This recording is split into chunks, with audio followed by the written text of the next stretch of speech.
दार्जिलिंग और आसपास की पहाड़ियों के लोग दशकों की लड़ाई और बलिदान के बावजूद गोरखालैंड की मांग क्यों करते हैं? क्या यह सिर्फ राजनीति की बात है या इससे भी गहरा कुछ है? अपनी अनोखी पहचान और इतिहास को बचाने की लड़ाई। स्वागत है सैमी ली एंड मिलाप में। आज के वीडियो में हम जानेंगे गोरखालैंड की मांग के पीछे की कहानी, संस्कृति और इस संघर्ष की हकीकत, एक पहचान और न्याय के लिए लड़ाई।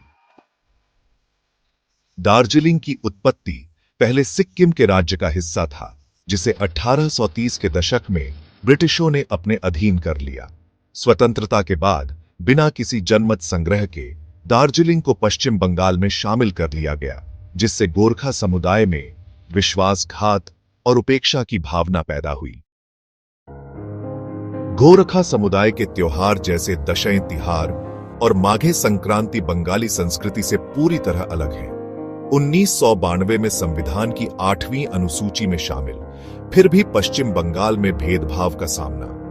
भानुभक्त आचार्य नेपाली साहित्य के आदिकवि, जिन्होंने रामायण का नेपाली में अनुवाद किया। सुभाष घिसिंग और गोरखा नेशनल लिबरेशन फ्रंट, जिसे GNLF के नाम से भी जाना जाता है, ने गोरखालैंड आंदोलन का नेतृत्व किया। इस आंदोलन में 1200 से अधिक लोगों की जान गई और महीनों तक दार्जिलिंग बंद रहा। इसके परिणाम स्वरूप 1988 में दार्जिलिंग गोरखा हिल काउंसिल यानी DGHC का गठन हुआ, जो सीमित स्वायत्तता के साथ बनाई गई थी, लेकिन यह गोरखालैंड की मांग को पूरा नहीं कर सकी। तेलंगाना का गठन 2014 में हुआ और उत्तराखंड तथा झारखंड का गठन 2000 में हुआ। अगर इन राज्यों का निर्माण सांस्कृतिक और क्षेत्रीय पहचान के आधार पर हो सकता है, तो फिर गोरखालैंड क्यों नहीं?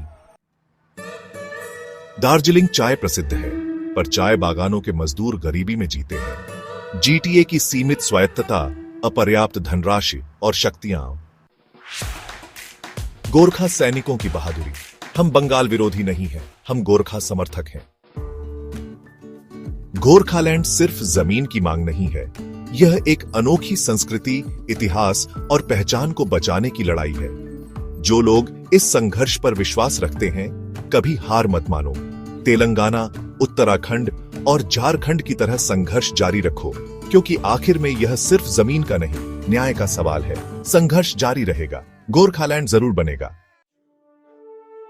अगर आप गोरखालैंड की लड़ाई और इस पहचान को बचाने के संघर्ष में विश्वास रखते हैं, तो इस वीडियो को जरूर शेयर करें। अपनी राय कमेंट में बताएं, इस मुद्दे को समर्थन दें और सैमी ली एंड मिलाप को सब्सक्राइब करना न भूलें। आपका समर्थन इस संघर्ष की आवाज को और मजबूत बना सकता है।